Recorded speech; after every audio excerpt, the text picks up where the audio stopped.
ومن يضلل فلا هادي له وأشهد أن لا إله إلا الله وحده لا شريك له وأشهد أن محمدا عبده ورسوله صلى الله عليه وسلم وعلى آله وأصحابه ومن اهتدى بهديه واستنى بسنته إلى يوم الدين أما بعد فإن أحسن الكلام كلام الله وخير الهدي هدي محمد صلى الله عليه وسلم وشر الأمور محدثاتها وكل محدثة بدعة وكل بدعة ضلالة وكل ضلالة في النار أما بعد.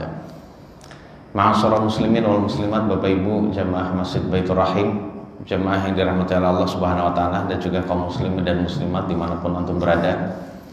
Puji dan syukur kehadirat Allah Subhanahu wa taala atas segala limpahan nikmat dan karunia, sehingga dengan semua nikmat Allah tersebut kita masih memungkinkan, kita masih mampu jamaah sekalian dan juga kuat untuk bisa melaksanakan ibadah kepadanya, bisa sholat berjamaah, dan kemudian dalam kesempatan hari ini kita bisa kembali lagi membuka majelis ilmu, melakukan thalabul ilmi, dan ini merupakan ibadah yang termasuk terbesar di dalam Islam jamaah sekalian. Al-Imam Syafi'i jamaah sekalian mengatakan tentang thalabul ilmi, ya, bahwasannya laisa syai'un ba'dal faraidi afdalu min thalabil ilmi. Tidak ada sesuatu setelah ibadah-ibadah wajib yang lebih utama daripada menuntut ilmu. Jadi kita tidak syak lagi, tidak ragu lagi bahwasannya yang paling tinggi itu adalah, yang paling tinggi derajatnya, yang paling banyak pahalanya adalah ibadah-ibadah wajib.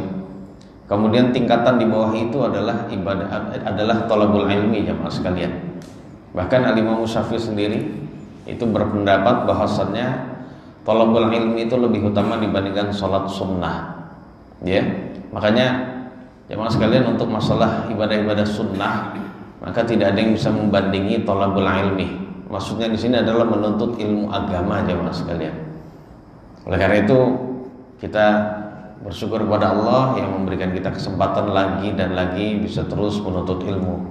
Kemudian salawat, salam serta keberkahan semoga selalu dilimpahkan kepada Nabi kita yang mulia sallallahu alaihi wasallam, kemudian pada keluarga, istri-istri, para sahabat beliau, dan juga kepada siapa saja yang bersabar meniti jalan yang mulia ini sampai hari kiamat.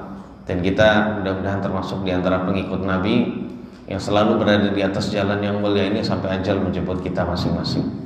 Jamaah yang dirahmati oleh Allah Subhanahu wa taala, mari sama-sama kita ikhlaskan hati kita sejenak menuntut ilmu. Dan ini tentu saja tadi seperti dikatakan Imam Syafi'i, pahalanya sangat besar ya, walaupun kita hanya sejenak saja.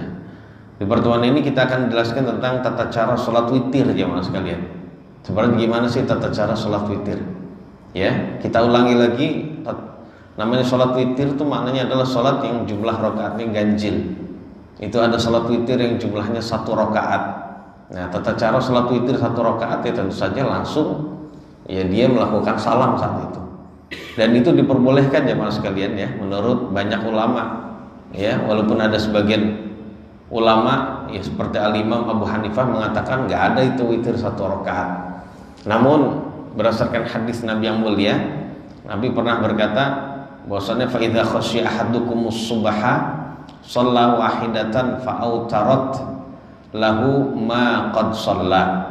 Jadi apabila salah satu dari kalian lagi sholat malam itu merasa khawatir datang waktu subuh, ya, datang waktu subuh yang berarti waktu sholat malam sudah habis, maka dia bisa melakukan sholat 1 rakaat. Yang 1 rakaat ini akan mengganjilkan sholat sunnah malam yang dia lakukan. Dari hadis Nabi yang mulia ini, riwayat Imam Al-Bukhari dan lainnya jemaah sekalian, berarti menunjukkan sholat witir atau syariat sholat witir 1 rakaat saja itu ada. Jadi demikian. Kemudian jemaah sekalian, sholat witir yang kedua adalah sholat witir 3 rakaat. Nah, 3 rakaat ini yang banyak kita lakukan. Nah, tata cara witir 3 rakaat ini kita kemarin sudah katakan ya jemaah sekalian, ada 2 cara. Ya, saya ulang, tata cara witir 3 rakaat ini ada 2 cara.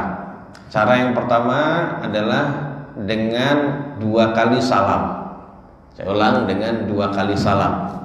Nah, tata cara 2 kali salam ini seperti yang diriwayatkan oleh Al-Imam Al-Bukhari dan Al-Imam Malik rahimahumullahu taala ya dari sahabat Nabi Ibnu Umar bahwasannya beliau annahu kana yusallimu bainar rak'ataini wal witri hatta ya'mura bi ba'dhi hajatihi.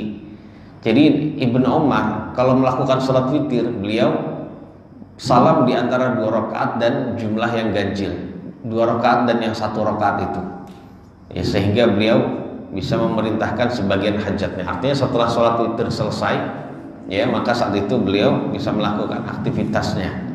Kemudian ada lagi riwayat yang lain jamaah sekalian juga dari Ibnu Umar. Jadi beliau bercerita karena Rasulullah sallallahu alaihi wasallam yafsilu syaf'a wal witra bitaslimin yusmi'una. Jadi ini adalah riwayat Imam Ahmad, Imam At-Tahawi dan lainnya.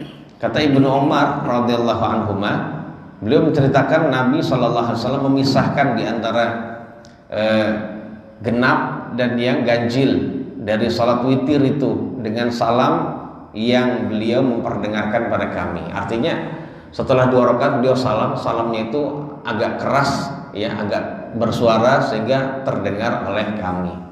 Berarti jamaah sekalian ada salat witir 3 rakaat dengan cara 2 kali salam ya, 2 kali salam ya. Yang penting jangan seperti salat maghrib jamaah sekalian ya, ada tasyahudnya di awal itu, tapi setelah tasyahud itu salam ya. Jadi tidak tasyahud awal habis itu berdiri, itu namanya sholat maghrib dan itu termasuk yang dilarang. Jadi melakukan sholat witir 3 rakaat seperti maghrib itu adalah hal yang dilarang. Dan lain-lain jamaah sekalian, ada hadis Nabi yang lain dalam riwayat yang lain yang intinya ya, paling tidak di sini ada 3 riwayat yang menjelaskan bahwasannya tata cara witir 3 rakaat itu bisa dengan 2 kali salam. Kemudian tata cara yang kedua, ayyusalliya thalatha bitasyahudin wahidin, melakukan 3 rakaat dengan 1 kali salam. Sekali lagi melakukan sholat 3 rakaat dengan 1 kali salam. Ya, ini adalah yang biasa dilakukan oleh banyak umat Islam saudara-saudara kita di negeri ini. Di antaranya adalah riwayat Aisyah radhiyallahu anha. Beliau bercerita, karena Rasulullah sallallahu alaihi wasallam yutiru bi thalathin la yaq'udu illa fi akhirihinna. Jadi Nabi alaihi salatu wasallam melakukan salat witir 3 rakaat yang beliau tidak duduk melainkan di akhir rakaat tersebut. Jadi tidak duduk untuk tasyahud melainkan di akhir rakaat. Ya, seperti itu jamaah sekalian. Silakan di antara kita memilih mana saja.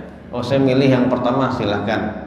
Saya milih yang kedua, silakan. Nah, kalau kita sudah ngaji gini, Pak, ya kita bisa amalkan itu. Kita bisa amalkan. Ya, amalkan sendiri dulu aja. Kalau di masjid ya tergantung gitu ya. Tergantung jamaah kalau ingin mengamalkan yang berbeda di suatu masjid, hendaknya dikasih tahu dulu.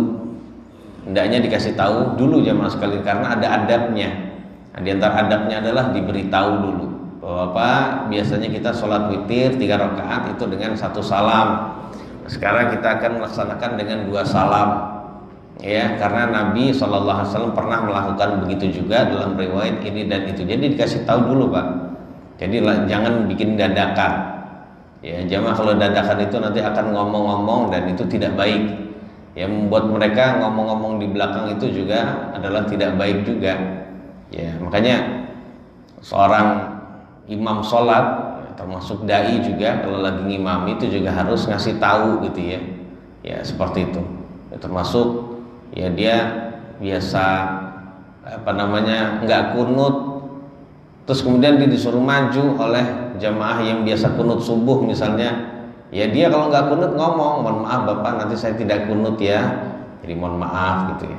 Jadi begitu, nggak apa-apa, kasih tahu ya Mas sekalian. Jadi biar tidak menimbulkan omongan di belakang. Nah seperti itu jamaah sekalian. Jadi ada adabnya. Nah tata cara sholat witir sekali lagi 3 rakaat itu tidak boleh seperti sholat maghrib ya, karena ada hadis riwayat dari Nabi SAW, beliau bersabda, la tutiru bi thalathin au tiru bi khamsin au bi sab'in wa la tashabbahu bi salatil maghrib ya.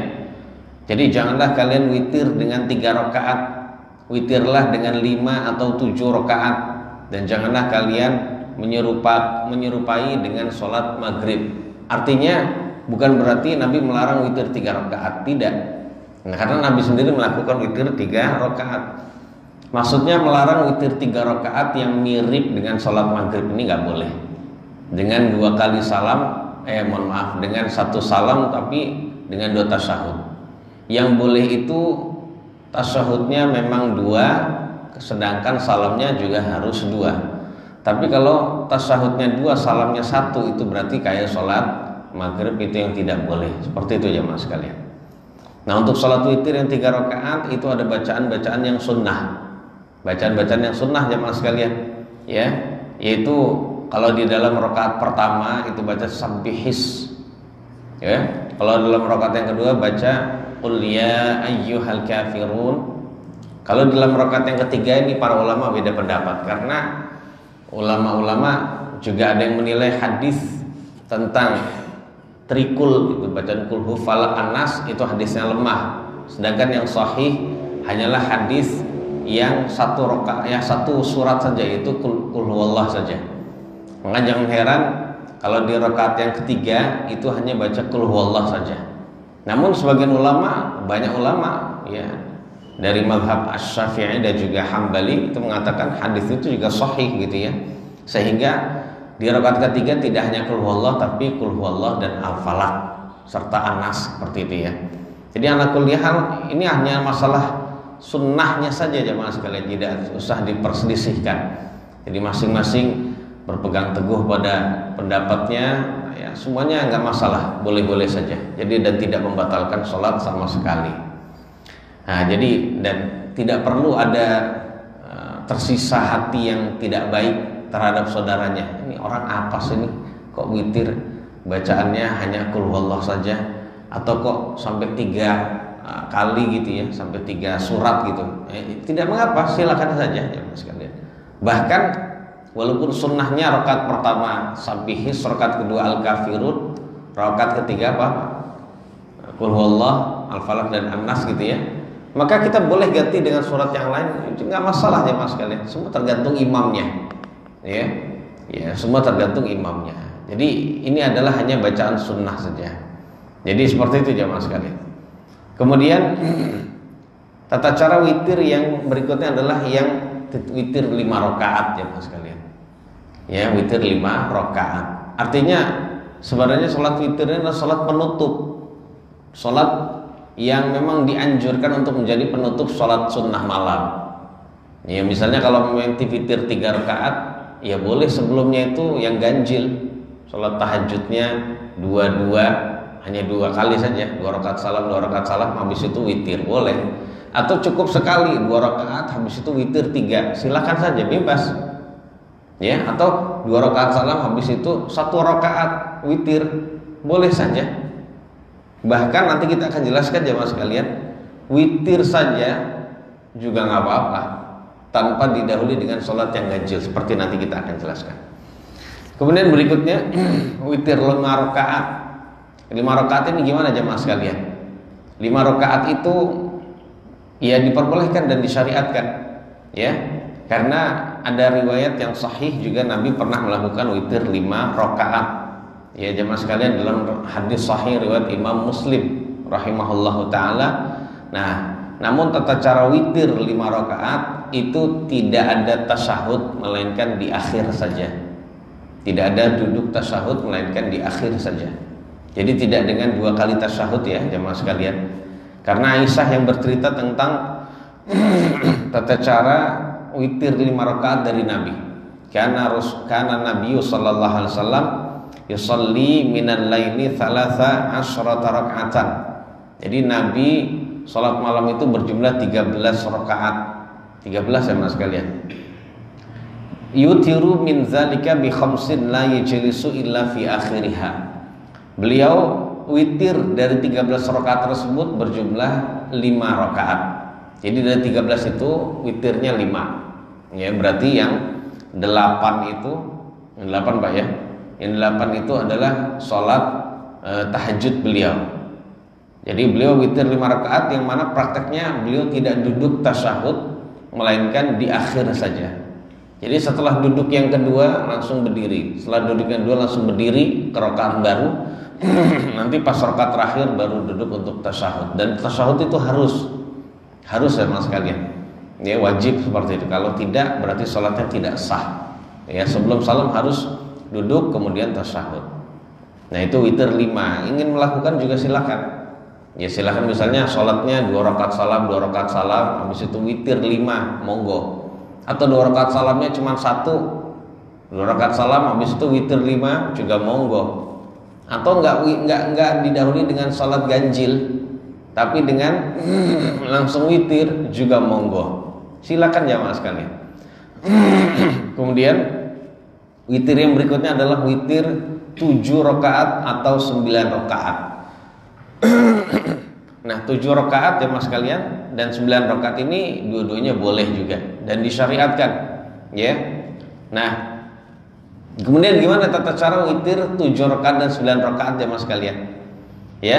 Kalau dia melakukan witir ya berjumlah 7 rakaat ya mas kalian, maka di sini dijelaskan in autara bidzalika an yasrudar rakaati wa la yajlisu litasyahhudi illa fir rak'ati qabla al-akhirati wa la yusallimu wa yaqumu ila al-akhirah wa yatashahhadu wa yusallim. Jadi untuk witir 7 dan 9 ini ada tata cara khusus Pak ya. Untuk witir 7 rakaat dan 9 rakaat itu tata cara khususnya adalah ya mohon diingat ini ada tasyahud awal dan ada tasyahud akhir. Ya, nah tata cara tasyahud awalnya itu adalah di rakaat sebelum rakaat terakhir. Misalnya ngambil 7 Pak ya, atau ngambil 7, berarti tasyahud awalnya itu di rakaat ke-6. Setelah tasyahud awal naik lagi, kemudian di rakaat ke-7 tasyahud akhir, salam. Kalau rakaat ke berapa? Ke-7 ngambil jumlah 9 rakaat, maka saat itu dia ketika rakaat ke-8 tasyahud awal. Setelah tasyahud awal jangan salam, tapi beliau naik. Jadi kita naik, habis itu setelah rakaat ke-9 duduk lagi tasyahud akhir. Jadi dempet ya antara tasyahud awal dan tasyahud akhir ya. Setelah itu salam di rakaat yang ke-9. Nah, tentang hal ini jamaah sekalian, itu ternyata ya tata cara witirnya Nabi. Jelaskan riwayat Imam Muslim, Abu Daud dan An-Nasai. Aisyah lagi bercerita Pak, lihat Aisyah itu banyak mengetahui tata cara ibadah dan contoh-contoh hukum jamaah sekalian ya, hukum-hukum yang memang banyak tidak diketahui oleh para sahabat. Jadi beliau ini perempuan berjasa, walaupun jasa beliau tidak seperti jasanya Khadijah radhiyallahu anha, tapi Aisyah ini memiliki jasa menebar luaskan ilmu. Jadi setelah agama Islam ini kuat adalah Aisyah, seorang perempuan yang cerdas, banyak menghafal gitu ya. Kemudian akhirnya beliau mendekatkan ya. Walaupun kalau diunggulkan ya tetap Khadijah, tapi Khadijah tidak memiliki apa yang dimiliki oleh Aisyah. Sebagaimana Aisyah juga tidak memiliki keutamaan yang dimiliki oleh Khadijah. Tapi masing-masing ada keunggulan yang sangat bermanfaat bagi umat ini ya mas sekalian ya. Demikian. Nah jadi Aisyah bercerita ya bahwasannya kami selalu menyediakan untuk Nabi siwak beliau. Jadi kalau Nabi setiap malam mau tahajud nih, disediain siwaknya, taruh di mana gitu ya. Ya memang sang istri itu tugasnya melayani jamaah sekalian, melayani gitu ya, melayani ibadahnya suami, melayani urusan dunianya suami seperti itu. Jadi menyediakan itu. Kemudian Nabi bangun di waktu malam. Ya, pada waktu ya Nabi bangun di waktu malam. Kemudian beliau siwakan, kemudian berwudu, melakukan sholat 9 rakaat. Beliau tidaklah duduk di dalam 9 rakaat itu, melainkan di rakaat ke-8, kata Aisyah. Kemudian beliau membaca tasyahud. Yang tadi isinya tasyahud adalah zikir, memuji Allah, berdoa padanya. Kemudian beliau bangkit lagi, tidak salam di 8 rakaat itu. Ya, kemudian beliau berdiri ke rakaat ke-9. Setelah rakaat ke-9 beliau duduk lagi membaca tasyahud ya, dan juga sholawat. Kemudian beliau mengucapkan salam yang memperdengarkan kepada kami. Salamnya berarti agak bersuara. Assalamualaikum warahmatullah gitu ya, dan seterusnya. Kemudian jamaah sekalian, habis witir 9 rakaat, beliau melakukan sholat 2 rakaat setelah salam dalam keadaan duduk. Perhatikan jamaah sekalian, habis sholat witir beliau tidak menyelesaikan sholatnya, tidak selesai gitu enggak. Beliau masih melakukan 2 rakaat lagi. Melakukan 2 rakaat lagi, tapi dalam keadaan duduk. Yang 9 itu berdiri, yang 2 rakaat dalam keadaan duduk. Jamaah sekalian, kenapa duduk? Ya, jangan tanyakan itu. Jangan bandingkan sholat. Mungkin kalau kita melakukan 9 rakaat kita dengan Nabi itu, kalau Nabi bisa berjam-jam. 9 rakaat Nabi itu bisa berjam-jam. Ya, sangat wajar beliau melakukan sholat 2 rakaatnya setelahnya itu adalah dalam kondisi duduk. Ya, istirahat dalam masa sholat. Jadi dalam kondisi istirahat tapi tetap duduk boleh ya. Tapi tetap sholat gitu ya, mohon maaf. Jadi dalam kondisi duduk istirahat tapi tetap beliau melakukan sholat. Ya, jadi seperti itu. Dan kalau kita orang biasa Pak, bisa berdiri untuk sholat sunnah nih ya. Untuk sholat sunnah gak wajib berdiri Pak. Nggak wajib berdiri. Jadi untuk sholat sunnah kita yang masih mampu berdiri, kemudian sholatnya duduk ada kursi atau duduk di bawah lantai gitu ya, itu sah sholat sunnahnya. Ya seperti nanti Bapak Ibu sekalian, ya, suatu saat Allah panjangkan lagi umur kita menjumpai sholat tarawih, ya, menjumpai sholat tarawih atau menjumpai sholat gerhana yang mungkin panjang bacaannya, duduk aja. Bapak nggak usah malu untuk duduk aja, duduk dalam posisi tasyahud, ya duduk tasyahud. Atau mungkin bapak-bapak sediakan kursi di belakang, sediakan kursi di belakang, barangkali saya pengen duduk, ya duduk saja nggak masalah. Ya cuma pahala orang yang sholat duduk dalam keadaan dia masih mampu berdiri itu dapat setengah Pak. Sholatnya sah tapi dapat setengah, nggak apa-apa, lumayan, ya, gitu ya, daripada nggak sama sekali. Tapi untuk Nabi Pak, beliau masih mampu berdiri tapi sholatnya duduk tetap sempurna. Ini adalah kekhususan, ya, hukum kekhususan untuk Nabi. Karena ada khosais untuk Nabi. Khosais itu adalah hukum-hukum Islam yang hanya khusus berlaku bagi Nabi sedangkan kita tidak. Ini salah satunya Pak ya. Ya kita pernah ya, menyinggung itu khosais Nabi itu ada banyak Pak. Ya kita nggak usah ngiri sama Nabi. Nabi boleh menikah lebih dari 4, kita nggak boleh. Maksimal 4 Pak, gitu ya. Maksudnya maksimal 4 istri yang ada di dalam tanggungan kita. Jadi seperti itu.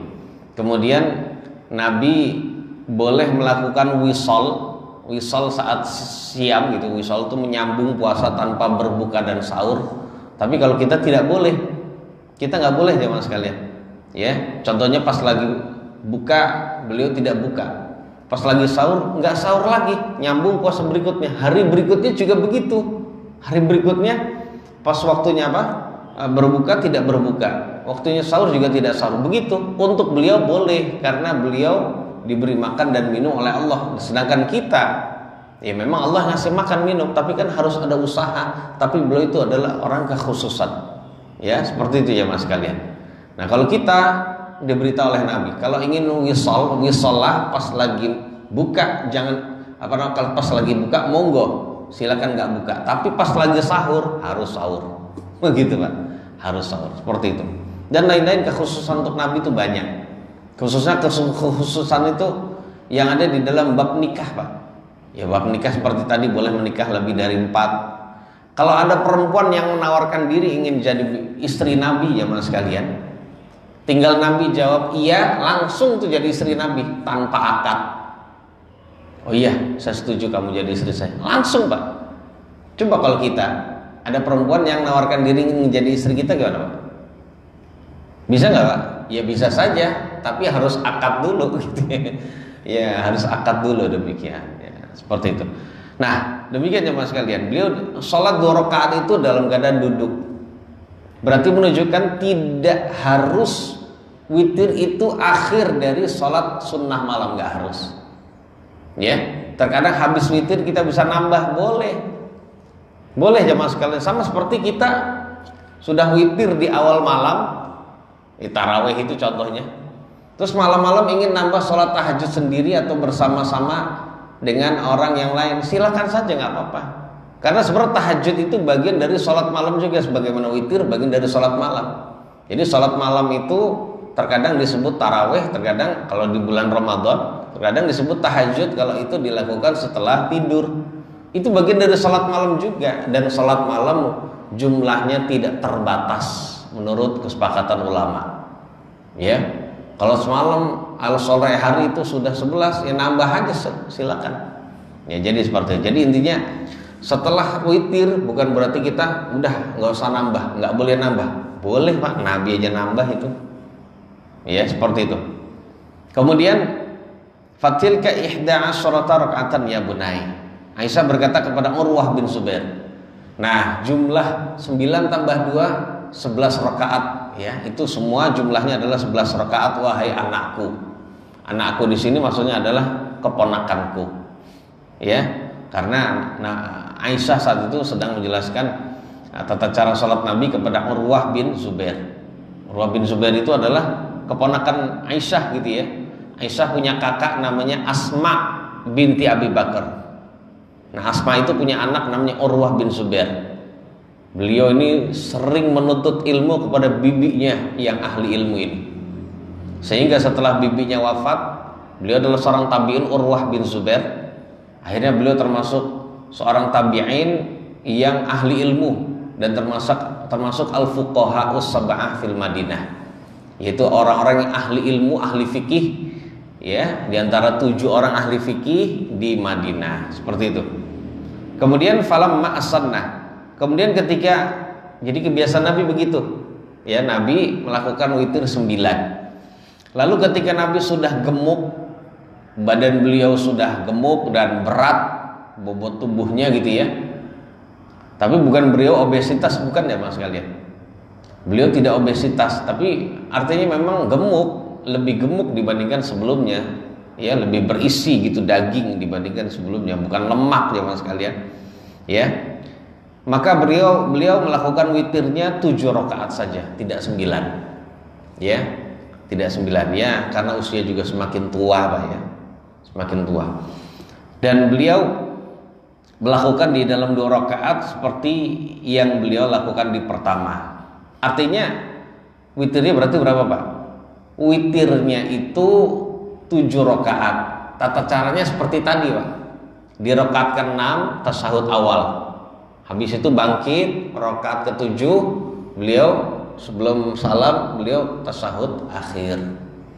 Nah, setelah witir 7 rakaat kemana beliau? Ngapain? Ya, beliau 2 rakaat lagi. Nah, berarti kata Aisyah, fatil katis on ya bunai. Nah, ketika sudah gemuk ini, jumlah sholat malam Nabi itu adalah 9 rakaat, karena 7 ditambah 2. Demikian ya mas sekalian. Hadis ini riwayat Imam Muslim, Abu Daud dan An-Nasa'i. Sekali lagi ada pertanyaan, apakah disyaratkan? Ya, disyaratkan sholat witir itu didahului dengan sholat yang ganjil. Disyaratkan nggak jamaah sekalian? Sebagian ulama memang mensyaratkan demikian ya jamaah sekalian. Ya, jadi artinya gini maksudnya, apakah boleh orang yang sholat itu hanya cukup melakukan sholat witir saja? Jadi sholat malamnya itu cuma witir saja. Mungkinnya cuma hanya bangun malam, dia hanya 1 rakaat saja, atau 3 rakaat saja, atau 5 rakaat saja, atau 7 rakaat atau 9 rakaat saja, tanpa didahului dengan sholat yang genap gitu ya. Menurut sebagian ulama dari mazhab Asy-Syafi'i sebagian, tapi ya, itu mengatakan tidak boleh ya mas sekalian. Ya, bahwasannya witir hanya 1 rakaat saja contohnya itu tidak boleh melainkan setelah yang ganjil. Jadi intinya ada yang berpendapat ganjil dulu, jadi nggak boleh 1. Namun pendapat yang kuat wallahu a'lam bishawab adalah pendapat yang mengatakan bahwasannya boleh ya mas sekalian.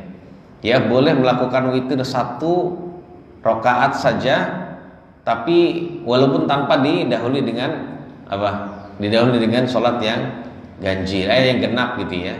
Jadi contohnya bangun cuma 1 rakaat saja tidak mengapa Pak. Lumayan dapat sholat sunnah.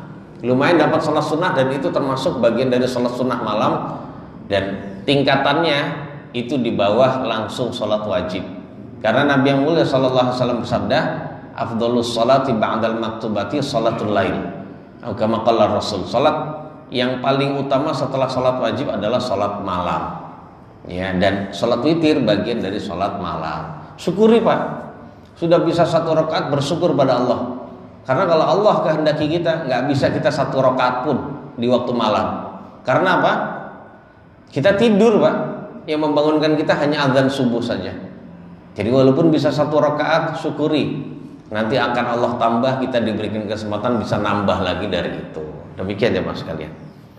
Dan ini menunjukkan jemaah yang dimuliakan oleh Allah, bahwasanya kita bisa berdiri di hadapan Allah itu adalah anugerah. Ya, anugerah. Karena belum tentu ada kesempatan lagi kita bisa beribadah, kita sholat di hadapan Allah. Makanya di masalah bab khusyuk yang lalu jemaah sekalian, ya, maka hendaknya ketika kita sholat mau khusyuk, maka kita anggap ini adalah bisa jadi bagian dari sholat saya yang terakhir dalam hidup ini. Jadi setiap sholat kita gitu jemaah sekalian, agar kita sholat itu bisa khusyuk, ada termotivasi. Barangkali ini adalah sholat saya yang terakhir. Nanti bisa sholat sunnah, lakukan lagi seperti itu. Barangkali ini adalah sholat saya yang terakhir, sehingga dia akan ada motivasi untuk memperbaiki terus sholatnya. Khusyuk, tumakninah, kemudian bacaannya baik, tidak tergesa-gesa, ya. Karena bisa jadi ini yang terakhir. Nggak ada yang kita bisa andalkan jemaah sekalian melebihi sholat nanti di hari kiamat, nggak ada. Ya, adapun amalan yang lain itu adalah setelah sholat. Ya, karena yang dihisab pertama kali adalah sholat. Ya, jadi demikian jemaah sekalian.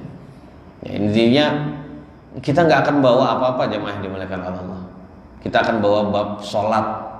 Kita akan bawa bab setelah sholat, bab ibadah yang lain. Itu semua harta yang kita miliki kita tinggalkan dan diwaris, udah langsung milik ahli waris kita.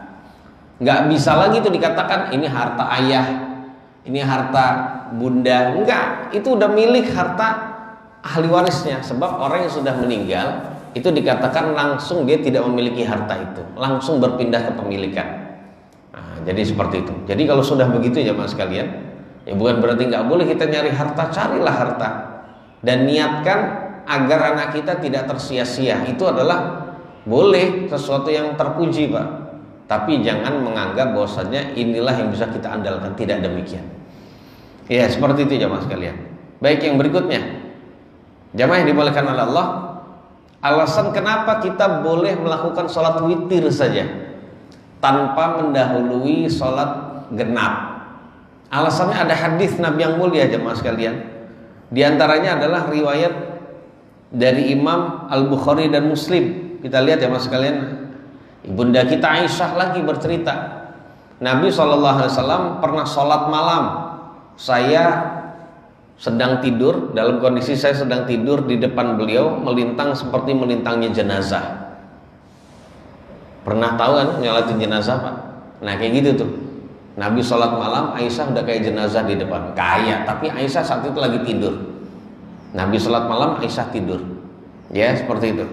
Kemudian ketika beliau hendak witir, artinya sudah sholat malam, tahajud lama mungkin berjam-jam, dan sholat beliau tersisa witir dan akan witir, beliau membangunkan saya. Lalu saya ikut witir bersama dengan Nabi. Nah berarti menunjukkan dari hadis ini, ya, secara letter luck jemaah sekalian menunjukkan bahwasanya Aisyah tidak melakukan sholat yang genap.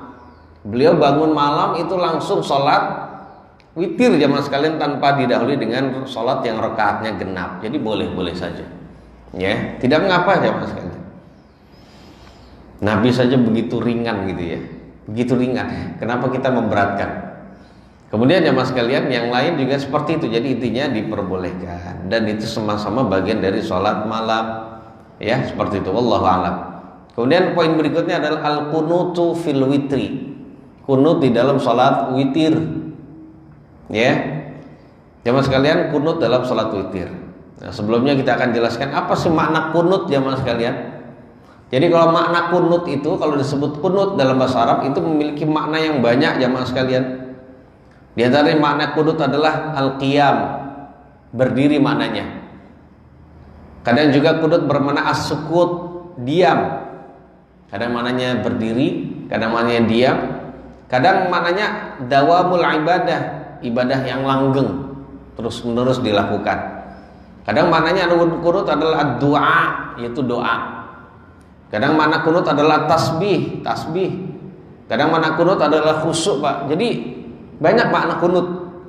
Ya, berdiri, kemudian diam, langgengnya ibadah, doa, tasbih dan juga khusyuk, ya. Ya, tidak kurang dari 6 arti jamaah sekalian dari kunut itu tadi ya. Kemudian tapi secara istilah Pak jamaah sekalian, kalau disebut kunut, makna kunut secara istilah huwasmun lid-du'ai fi sholati fi mahallin makhsusin minal qiyam. Makna kunut itu adalah doa, ya, nama untuk suatu doa di dalam sholat.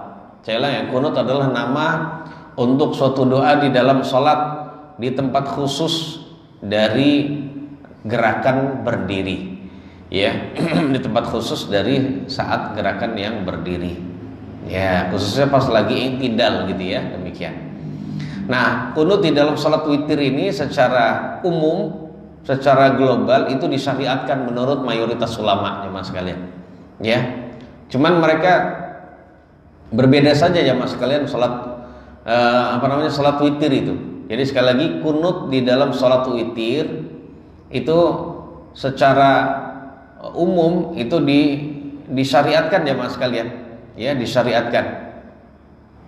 Jadi secara umum itu dibilang itu disyariatkan. Boleh kunut dalam sholat witir. Cuma jemaah sekalian yang dirahmati oleh Allah, ya, para ulama berbeda pendapat apakah kunut itu wajib dalam sholat witir atau sunnah. Ada yang mengatakan wajib, kalau sudah witir dia wajib kunut. Jadi demikian. Ada yang mengatakan hanya anjuran saja. Kemudian dari yang mengatakan anjuran jemaah sekalian itu juga berbeda pendapat para ulama. Ada yang mengatakan witirnya itu kapan? Ada yang mengatakan witir itu di sepanjang tahun. Kita bisa, jadi nggak cuma Ramadan doang, sepanjang tahun. Ya, ada yang mengatakan tidak sepanjang tahun tapi sepanjang Ramadan saja. Ada lagi yang lebih mempersempit dari itu, yaitu jemaah sekalian adalah di pertengahan kedua dari bulan Ramadan. Jadi tidak sepanjang Ramadan tapi di pertengahan kedua dari bulan Ramadan. Kemudian ulama juga berbeda pendapat kapan itu tempat witirnya. Kapan tempat kunut witirnya. Ya, ada yang mengatakan sebelum ruku, ada yang mengatakan setelah ruku. Ya, para ulama juga berbeda pendapat tentang doa yang dibaca ketika kunut. Beda-beda, Pak. Beda-beda.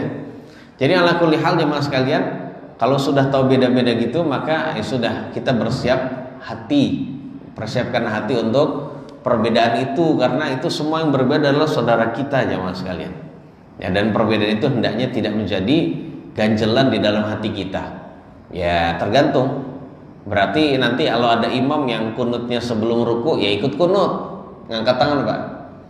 Berarti contohnya dia rakaat ketiga dia kunut, nanti misalnya pas lagi sholat yang rame itu apa? Sholat taraweh gitu ya. Dia kunutnya sebelum ruku, ya ikut aja kunut, Pak. Itu jangan menolak. Ya misalnya habis baca Qul huwallah wa lam yakul lahu kufuwan ahad. Dia belum ruku, dia kunut, ya ikut ngangkat tangan kita jamaah sekalian. Ikut ngangkat tangan saja. Atau ada yang berpendapat sunnahnya sebelum ruku, tapi kok imamnya kunutnya setelah ruku, ikut saja seperti itu jamaah sekalian. Ya, ikut saja. Jadi demikian jamaah yang dimuliakan oleh Allah Subhanahu wa taala. Dan doanya apa saja diamini. Karena para ulama juga beda-beda tentang doa kunut, ya. Jadi ada yang mengatakan doa kunut itu adalah seperti doa yang diajarkan oleh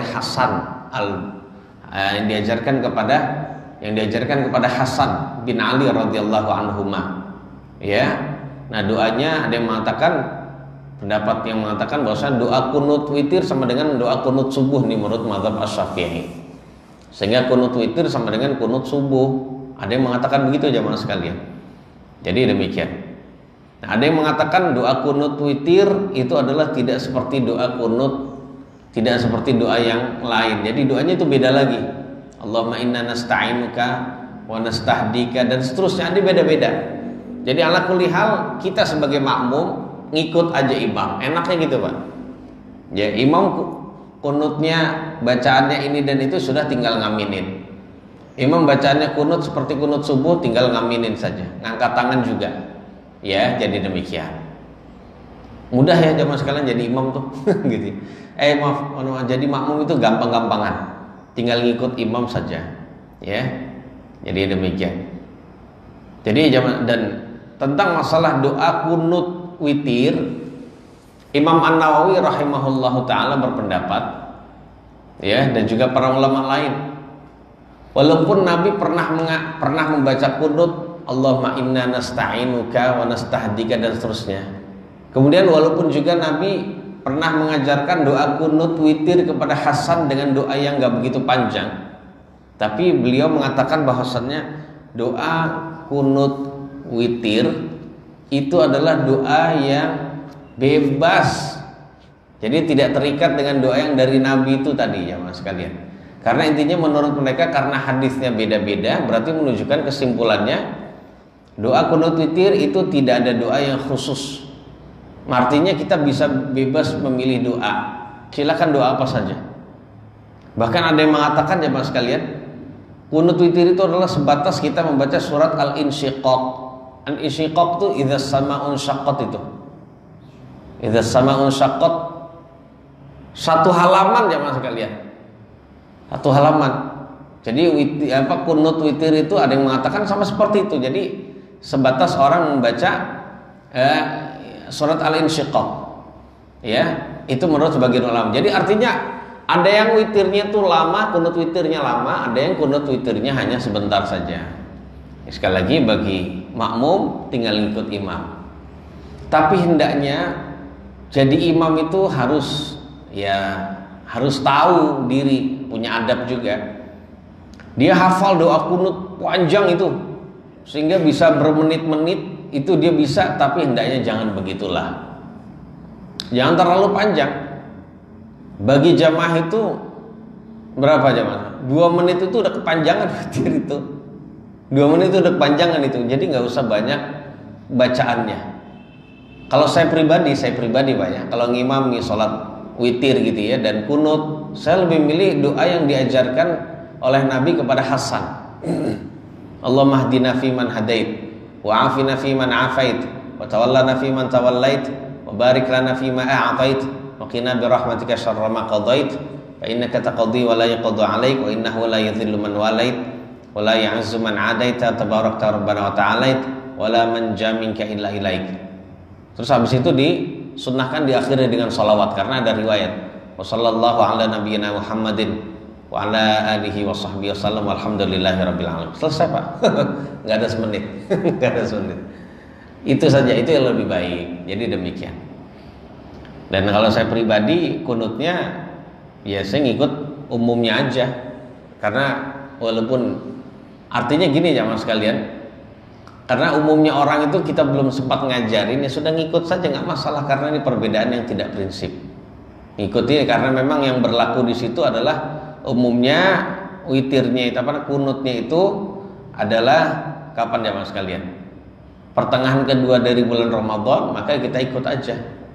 Nah seperti itu. Dan kalau melakukan kunut dari awal Ramadan itu memang ada, tapi hendaknya diberitahu dulu. Bapak sekalian, sebagian mazhab dari Asy-Syafi'i ada yang mengatakan kunut tidak hanya di pertengahan kedua, tapi sepanjang Ramadan, maka dari awal Ramadan saya akan kunut. Monggo kasih tahu jamaah sekalian, kasih tahu. Jadi biar jamaah itu ada sedikit edukasi dan dia tidak akan ngomong nanti di belakang. Jadi demikian. Itu masalah doa apa jamaah sekalian, doa kunut witir ya. Jadi demikian. Nah, seperti itu. Jadi ada yang Ramadan gak Ramadan ada kunut witir, ya monggo saja. Karena para ulama, banyak ulama juga dari mazhab Hanafi dan Hambali itu melakukan kunut kapan saja. Ya, kapan saja, nggak cuma bulan Ramadan. Ya, demikian.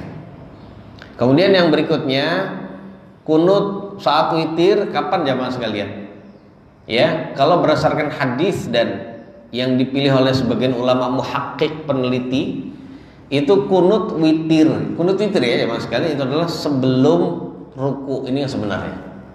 Memang ulama beda pendapat, sebelum ruku, ada yang mengatakan sebelum ruku dan setelah ruku.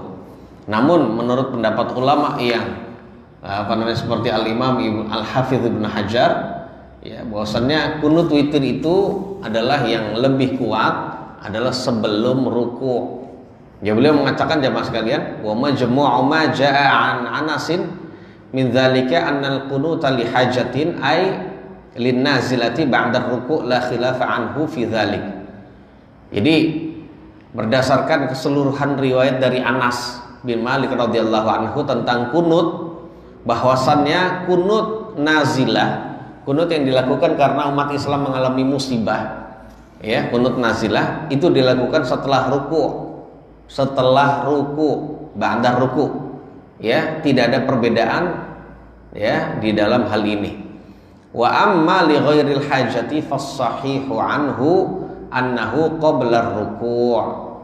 Adapun kunut selain nazilah, selain nazilah itu maksudnya apa, Pak? Ya kunut witir maksudnya. Kunut witir itu, ya. Maka yang sahih dari Anas adalah kunut tersebut sebelum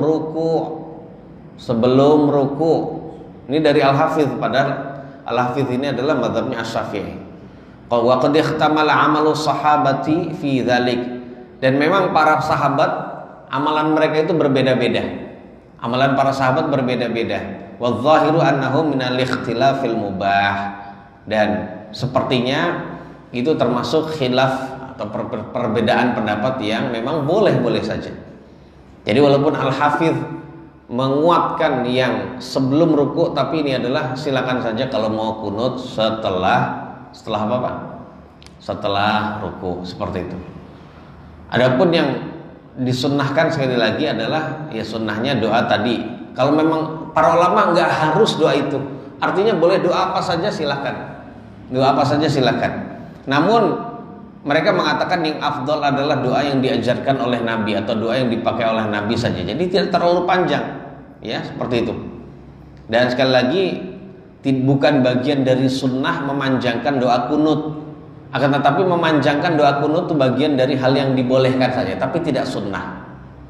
Ya, bukan termasuk sebab sunnahnya Nabi itu bacanya pendek kunutnya. Terus panjangin boleh apa enggak? Boleh. Tapi hendaknya tidak terlalu panjang. Dan para ulama menjelaskan juga jemaah sekalian, melakukan doa kunut seperti halnya baca Al-Qur'an adalah sesuatu yang tidak pernah ada dari Nabi, tidak pernah diamalkan oleh seorang pun dari sahabat Nabi jemaah sekalian. Ya, membaca Al-Qur'an seperti baca Al-Qur'an, baca kunut seperti baca Al-Qur'an, dinadakan, kemudian ada dengungnya gitu ya. Nggak perlu jemaah sekalian, biasa saja, nggak perlu seperti itu. Bahkan sampai ada nada khususnya, ada tinggi, ada rendahnya. Ini apa ini? Ada begitu jemaah sekalian. Ini adalah sesuatu yang tidak dianjurkan jemaah sekalian. Kemudian pas lagi kunut disunnahkan ngangkat tangan jemaah sekalian. Disunnahkan ngangkat tangan baik imam maupun makmumnya. Ya, karena ya ini adalah berdasarkan riwayat dari Nabi dan para sahabat seperti itu. Kemudian tidak disyariatkan. Ya, ini yang kita pilih dalam kajian ini, Pak, ya. Tidak disyariatkan setelah doa kunut untuk mengusap wajah atau dada. Nggak perlu. Jadi nggak perlu mengusap wajah atau tidak perlu mengusap dada, nggak perlu. Ya memang karena memang jamaah sekalian adalah memang tidak diriwayatkan, memang ada seperti itu. Tapi kalau ada yang melakukan itu, Pak, karena ini sekali lagi perbedaan yang mubah, nggak usah diingkari, jamaah sekalian. Karena ternyata memang para ulama mazhab Hambali sekalipun itu ada riwayat dari Imam Ahmad mengatakan tidak mengapa. Jadi habis sholat, doa kunut, angkat tangan, habis itu ngusap wajah. Jadi ala kulli hal nggak apa-apa jamaah sekalian. Ya, tapi yang kalau saya pribadi saya tidak memilihnya. Ya, tapi kalau ngelihat ada orang habis kunut ngusap wajah, ya silakan saja. Jadi demikian ya mas sekalian. Kemudian setelah kunut ternyata doanya setelah kunut ya, mohon maaf. Oh setelah kunut, setelah witir maaf ya. Setelah witir selesai, jamaah yang dimuliakan oleh Allah, itu ternyata doanya juga tidak panjang. Ya, sebagian orang ada yang memaksakan diri doanya panjang gitu ya dan sebagainya. Ternyata doanya nggak panjang itu yang dari Nabi. Ya, Nabi memberikan contoh ya ini yang paling utama, yang lebih utama seperti itu ya. Karena Nabi ketika habis salat witir beliau membaca apa? Habis salam dari salat witir, Subhanal Malikil Quddus, Subhanal Malikil Quddus, Subhanal Malikil Quddus 3 kali Pak. Ya. Setelah itu ya beliau juga membaca di akhir witir ya, dalam riwayat yang lain, Allahumma inni a'udzu biridhaka min sakhatik. Ya Allah, aku berlindung kepada ridhamu dari murkamu, wa a'udzu bimu'afatika min 'uqubatik, dan aku berlindung kepada penjagaanmu ya, kepada pemeliharaanmu dari siksamu. Wa a'udzu bika minka la uhsi thana'an 'alaika anta kama asnaita 'ala nafsik. Dan aku berlindung padamu ya Allah dari murka dan siksamu. Aku tidak bisa menghitung sanjungan yang layak bagi engkau ya Allah. Hanya engkau yang bisa menghitung sanjungan yang layak bagi engkau. Jadi seperti itu ya mas kalian. Itu doanya situ, setelah itu selesai. Dan itu dibaca masing-masing. Tidak perlu dikomando, tidak perlu diamini udah kayak doa kunut, nggak perlu ya. Seperti itu. Wallahu a'lam bishawab. Ya barangkali di antara jemaah ada yang mau bertanya, silakan. Berkenaan dengan fikih kunut ini, fikih ini witir atau yang lain, silakan Pak. Silakan Pak. Kalau sholat witir kita lakukan sendiri, apa bacaan boleh dijaharkan? Jadi kalau sholat witir kita lakukan sendiri, bacanya boleh dijaharkan? Jawabannya boleh dijaharkan, boleh disirkan. Namun anjuran dari Nabi, karena sholat witir ini adalah bagian dari sholat malam, ya, maka saat itu disunnahkan agak ditampakkan, tapi jangan keras-keras sampai membangunkan keluarga kita, gitu. Karena itu anjuran Nabi kepada Abu Bakar dan Umar. Abu Bakar itu kalau sholat malam bacanya pelan, nggak ada yang dengar. Umar itu kalau bacaannya keras sampai bangunin keluarganya.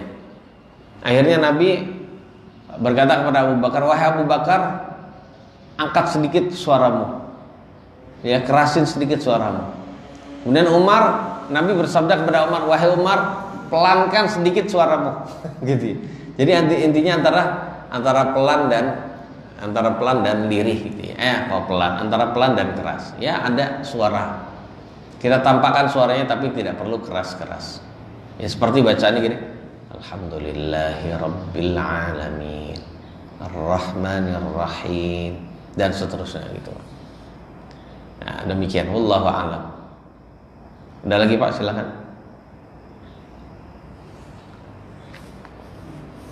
Mau silakan berkenaan dengan masalah kunut witir atau yang lain, wallahu a'lam. Selagi saya bisa saya jawab. Monggo Pak. Silakan.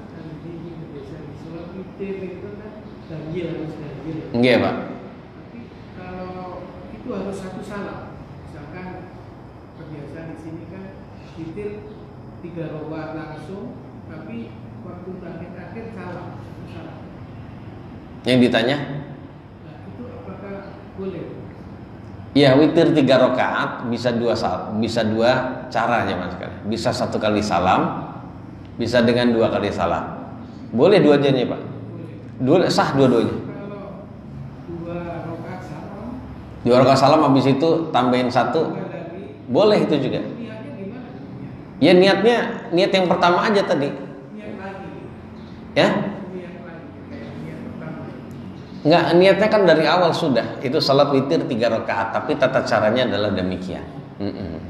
Ya. Ya niatnya kalau mau sebelum takbiratul ihram tadi adalah niatnya untuk nambah, dan ini adalah bagian dari 3 rakaat tadi, Pak. Nggih, gitu aja. Jadi seperti itu. Wallahu a'lam. Ada lagi, Pak? Silakan. Silakan, Pak Arno.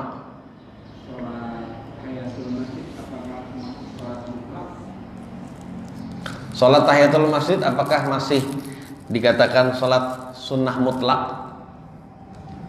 Jawabannya tidak.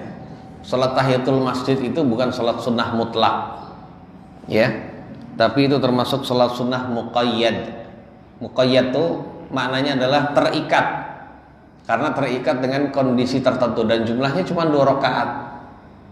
Dan itu dilakukan dalam kondisi tertentu, yaitu ketika orang masuk masjid. Bukan sholat sunnah mutlaknya, ya. Apakah ada yang mengatakan sholat sunnah mutlak, Pak? Mutlak itu dia harus mutlak dulu. Sholat sunnah mutlak itu sholat sunnah yang memang tidak ada hitungan rakaatnya berapa, tidak ada sebab tertentunya. Sedangkan sholat sunnah tahiyatul masjid ada sebab tertentunya. Ya berarti dia bukan bagian dari sholat sunnah mutlak. Sholat sunnah mutlak tuh kalau kita melakukan sholat sunnah itu dalam jumlah rakaat berapa saja silakan. Habis sujud kedua dia berdiri lagi. Setiap sujud yang kedua berdiri terus begitu. Nanti kalau udah merasa capek di akhir itu dia tasyahud. Udah selesai, itu sholat sunnah mutlak. Jadi sholat sunnah yang tidak ada jumlahnya, batasannya, kemudian tidak ada sebabnya gitu ya. Orang dalam melakukan sholat sunnah mutlak itu boleh melakukan berapa rakaat saja. Boleh juga dia niatkan, saya akan niat sholat sunnah mutlak ini 100 rakaat misalnya. Boleh dia tidak meniatkan, ya pokoknya secapeknya dia. Bahkan ketika dia sholat sampai capek, dia nggak tahu berapa rakaat, dia sudah berapa rakaat itu, nggak apa-apa, boleh. Itu sholat sunnah mutlak. Inti sholat sunnah mutlak adalah menghidupkan waktu kita, mengisi waktu kita dengan sholat. Walaupun saat itu tidak ada waktu duha, nggak ada waktu tertentu, nggak ada momen kita masuk masjid atau apa, nggak ada. Pokoknya kita sholat sunnah. Yang penting jangan waktu larangan. Itu kalau sholat sunnah mutlak. Nah, adapun sholat sunnah tahiyatul masjid itu adalah sholat sunnah disebut as-sholatu dzatul asbab atau dzatus sabab. Sholat sunnah yang dilakukan karena ada sebab tertentu. Nah, menurut pendapat yang kita pilih, kita pernah dulu bahas bahwasanya kalau sholat sunnah yang dilakukan karena ada sebab tertentu, maka itu boleh dilakukan walaupun di waktu larangan sekalipun. Jadi kalau antum masuk masjid ya mas sekalian, ya itu nggak usah ngeliat ini waktu larangan nggak ya. Saya mau sholat tahiyatul masjid, nggak usah, langsung aja sholat, nggak apa-apa. Nah demikian. Begitu juga di antara sholat sunnah lain yang dilakukan karena ada sebab tertentu adalah sholat sunnah wudhu. Kita habis wudhu, aduh saya habis wudhu nih, mau sholat, tapi waktu larangan nggak ya? Nggak usah begitu Pak, langsung aja sholat. Ya, jadi demikian.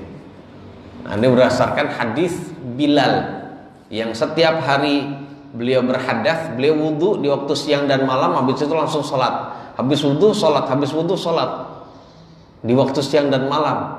Ya, dan saat itu beliau tidak beliau tidak memilih, yang penting nggak waktu larang, nggak begitu, pokoknya siang malam. Dan saat itu Nabi mengiyakan, berarti menunjukkan boleh sholat sunnah yang dilakukan karena ada sebab tertentu, seperti sholat sunnah wudhu, sholat sunnah tahiyatul masjid, dan lain-lain ya, termasuk sholat gerhana Pak, itu boleh dilakukan di waktu larangan. Allahu a'lam bishawab. Ada lagi jangan sekalian? Apa yang diniatkan tadi? Apa tuh? Apa yang diniatkan? Maksudnya apa? Niat sholatnya. Misalkan niat sholat tadi itu sholat ayat wujud apa? Habis wudhu kita sholat, apa yang diniatkan? Niat kita apa kalau mau sholat wudhu gitu? Ya sunnatul wudhu, sholat sunnah wudhu gitu ya. Dalam hati kita niat, saya niat sholat sunnah wudhu. Ya kalau masuk masjid saya niat sholat sunnah karena masuk masjid, begitu Pak. Ya gitu saja. Dan lain-lain. Kalau sholat sunnah mutlak, niatnya apa Pak? Saya niat sholat sunnah gitu saja udah. Enggak. Saya niat sholat sunnah, ingin menghidupkan atau ingin mengisi umur saya, waktu saya untuk sholat, itu baik. Karena seperti yang pernah kita bahas dulu, ada orang yang diberikan kekuatan untuk mau sholat terus Pak.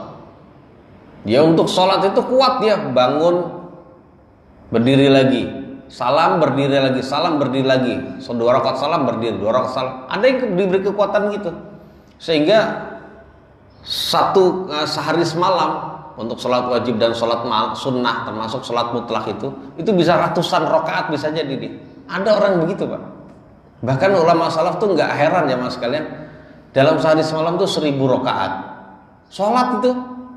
Ya, nggak usah heran karena memang mereka adalah orang yang kuat untuk melakukan hal itu. Ada orang ya Allah untuk sholat berat, tapi untuk puasa sunnah itu kuat. Ya monggo silakan. Ada untuk sholat enggak deh, puasa aduh saya nggak kuat lapar.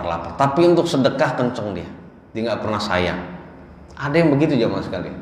Ya sudah alhamdulillah, syukuri itu, bersyukur jamaah sekalian.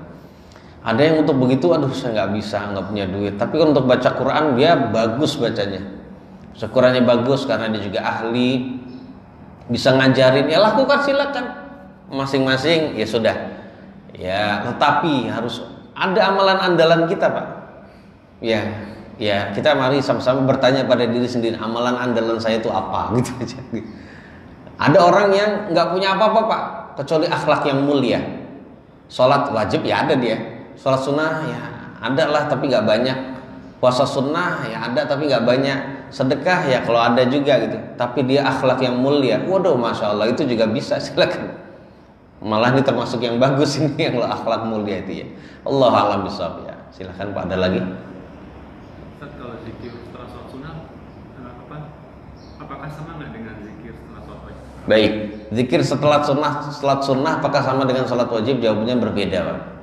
Jadi yang ada sunnahnya itu kalau kita zikir habis sholat wajib dengan zikir yang kita biasa lakukan setelah salam kita baca istighfar 3 kali Allahumma antas salam dan seterusnya gitu ya. Dan zikir-zikir lain yang pernah Nabi baca habis sholat wajib.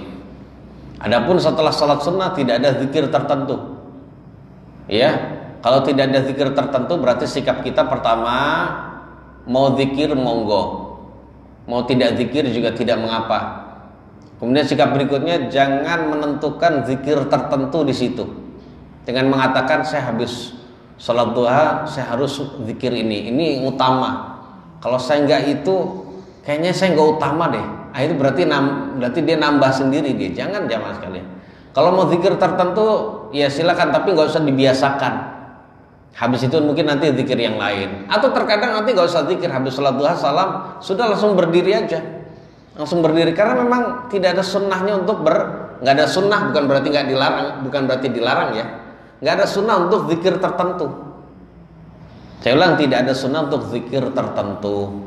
Nah karena nggak ada sunnahnya, maka kalau mau zikir monggo silakan zikir apa saja. Kita mau baca Quran bisa, mengucapkan kalimat-kalimat thayyibah juga boleh. Kita membaca Quran juga boleh, tapi jangan dirutinkan itu terus.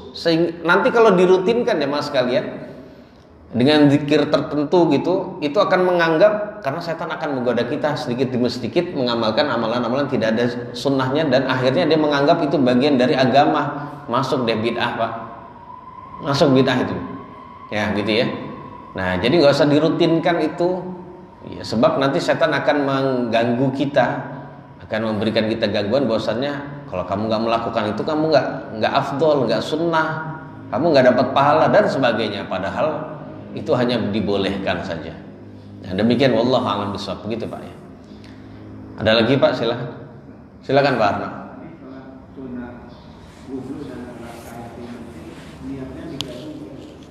Sholat sunnah wudhu dan tahiyatul masjid digabung boleh Pak. Boleh digabung.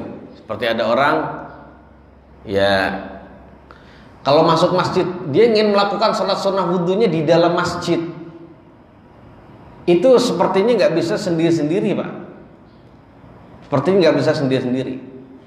Contohnya dia mau sholat sunnah wudhu dulu, habis itu dia sholat sunnah apa? Tahiyatul masjid. Itu langsung gabung aja. Bisa paham ya Pak? Ya seperti itu. Jadi bisa digabung 2 in 1. Bahkan kalau ada orang masuk masjid, dia melihat timer itu, wah ini cuma 2 rakaat doang saya dapat ini. Ya sudah berarti bisa diniatkan 3 in 1 juga. Loh, kok 3 in 1? Iya bisa niatkan wudunya di sini. Diniatkan sholat sunnah wudu.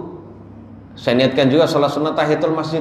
Saya niatkan juga sholat sunnah qobliyah.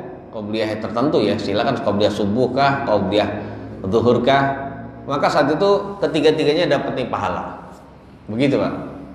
Nah, tapi kalau kita cuma niat sholat sunat tahiyatul masjid saja, ya dapat sholat sunat tahiyatul masjid saja. Karena Nabi bersabda Pak, wa innama likullin miri'in ma nawah. Dan sesungguhnya setiap orang hanya akan dibalas, hanya akan mendapatkan balasan sesuai dengan niatnya dia. Kalau niatnya 3 dapat pahala 3 juga. Walaupun yang lebih utama dia melakukan sendiri-sendiri. Tapi untuk tahiyatul masjid plus sunnah wudhu itu kayaknya nggak bisa dipisah Pak. Ya, kecuali kalau antum melakukan gini, wudhunya di rumah, sholat sunnah wudhunya di rumah. Saya niat sholat sunnah wudhu, habis itu keluar rumah ke masjid dalam keadaan bersuci. Masuk masjid baru sholat sunnah tahiyatul masjid sendiri. Masih ada waktu lagi sholat sunnah qobliyah. Itu yang utama. Nah gitu Pak. Seperti itu, wallahu a'lam bishawab. Dan tentang sholat, nanti kita akan jelaskan tentang sholat sunnah wudhu, itu tidak bisa kita lakukan dalam waktu yang lama-lama dari wudhu Pak. Ya seperti contoh saya wudhunya di rumah. Saya perjalanan dari sini ke rumah 15 menit misalnya gitu. Atau 10 menit. Saya wudhu di rumah, ntar aja sholat sunnah wudhunya di masjid Baitur Rahim. Nggak bisa Pak. Karena sholat sunnah wudhu itu ya dilakukan habis wudhu langsung. Ya seandainya ada jeda itu nggak lama-lama, nggak lama banget gitu ya. Nah, seperti itu jamaah sekalian.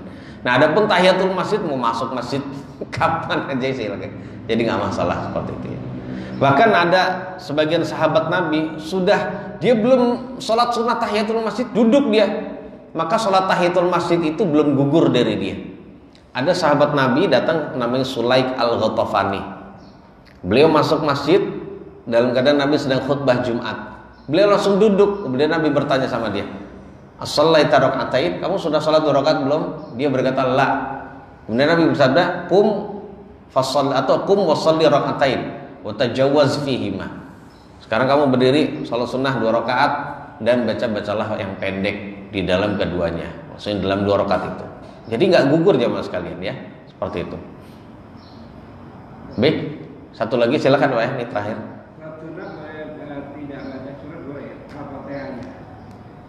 Baca Al-Fatihah saja Pak. Jadi sholat sunnah bolehkah tidak membaca surat setelah Al-Fatihah? Jawabannya boleh. Jangankan sholat sunnah, sholat wajib pun boleh. Kalau dikatakan boleh, tapi khilaful aula, kurang afdol. Jadi rugi Pak kita meninggalkan surat setelah Al-Fatihah itu. Rugi Pak. Karena itu termasuk sunnah yang besar.